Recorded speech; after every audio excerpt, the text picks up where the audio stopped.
Assalamualaikum warahmatullahi wabarakatuh.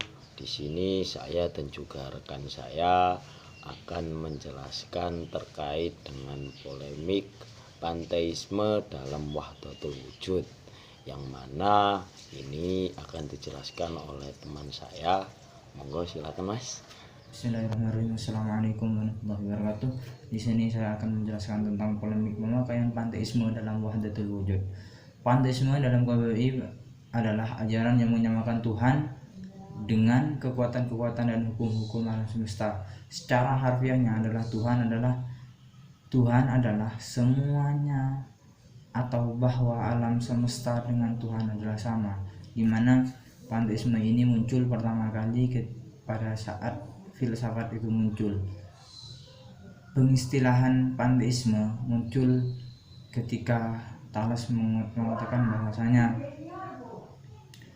alam ini berasal dari air, dan juga dinasihkan oleh filsuf-filsuf yang lain bahwasanya alam ini berasal dari udara, api, dan sebagainya, dan dia juga percaya dewa-dewa yang mereka sembah.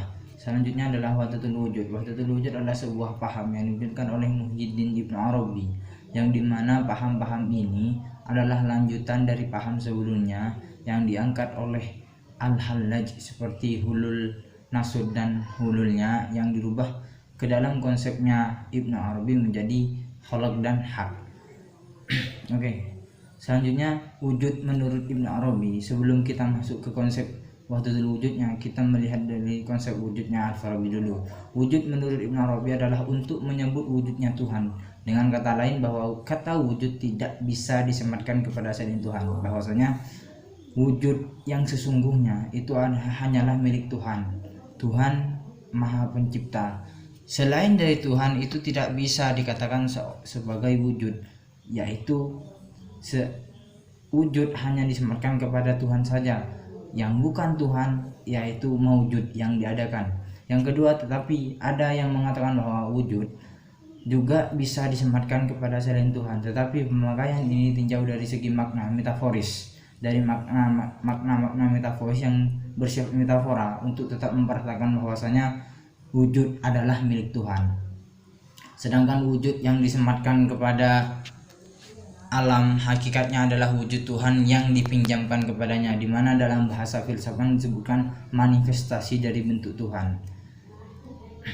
Sama halnya dengan istilah wujud di atas, bahwasanya wahdatul wujud merupakan suatu realitas, yang dimana realitas tersebut dilihat dari aspek yang berbeda. Oke, saya mencontohkan seperti ini. Biasanya dalam sama halnya dengan wujud yang sebelumnya yang saya ungkapkan tadi, bahwasanya wahdatul wujud adalah merupakan suatu realitas, suatu kejadian, suatu kenyataan, yang dimana realitas tersebut dilihat dari dua aspek. Kalau kita melihat realitas tersebut dari aspek satu, kita melihat wujud Allah, yang wujud Tuhan yang memang benar-benar Tuhan. Yang kedua, kalau kita melihat dari aspek yang berbeda, kita akan melihat bentuk manifestasi dari wujudnya Allah, seperti alam ini, manusia, dan sebagainya. Ibnu Arabi dalam menganalogikan istilah wahdatul wujud ini biasanya dianalogikan dengan konsep atau dianalogikan dengan sebuah cermin, dimana kalau kita masuk ke dalam sebuah ruangan yang cermin buat ngaca, dalam artian bahwasanya cermin yang buat ngaca, di cermin-cermin itu akan muncul bayangan-bayangan kita. Ada yang muncul dari depan, ada yang membayangkan dari samping, ada yang samping kanan, samping kiri, samping belakang, dan sebagainya. Nah, disitulah, di cermin-cermin itulah yang disebut al-khalaqnya. Sedangkan kita yang berdiri di tengah sebut al-haqnya. Mawujudnya adalah kita yang di tengah. Wujudnya adalah kita yang di tengah, wujudnya adalah kita yang di tengah, mewujudnya adalah kita yang muncul dalam cermin. Lah, disitulah yang disebut wahdatul wujudnya Ibnu Arabi. Sedangkan panteisme itu adalah antara Tuhan dengan manusia, dengan manifestasinya itu berlebur. Tidak ada perbedaan, tidak ada kata maujud dengan wujud. sama seperti dewa-dewanya orang-orang Yunani terdahulu. Sehingga dari realitas tersebut, kalau kita lihat dari satu aspek adalah Allah, sedangkan kalau kita lihat dari aspek yang lainnya, dia adalah segala yang mengandung keanekaragaman. Selanjutnya akan dijelaskan oleh teman saya Misbahul Mustafa.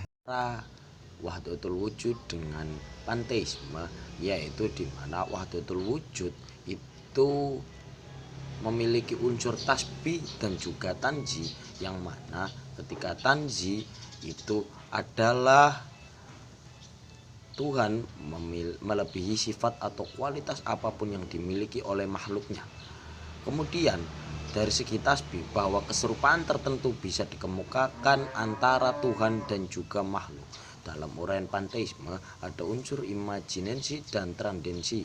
Unsur trandensilah yang membedakan antara panteisme dengan wahdatul wujud, karena panteisme hanya meyakini unsur imanensi, yaitu penyatuan antara Tuhan dengan alam tanpa unsur imanensi, yang dalam wahdatul wujud Ibnu Arabi adalah sebagai tanji yang membedakan antara Tuhan dan juga alam. Itu bisa ditarik kesimpulan bahwa wahdatul wujud tidaklah sama dengan paham panteisme, karena dua paham tersebut memiliki konsep sendiri dan juga mempunyai maksud dan tujuan tersendiri. Sekian, terima kasih.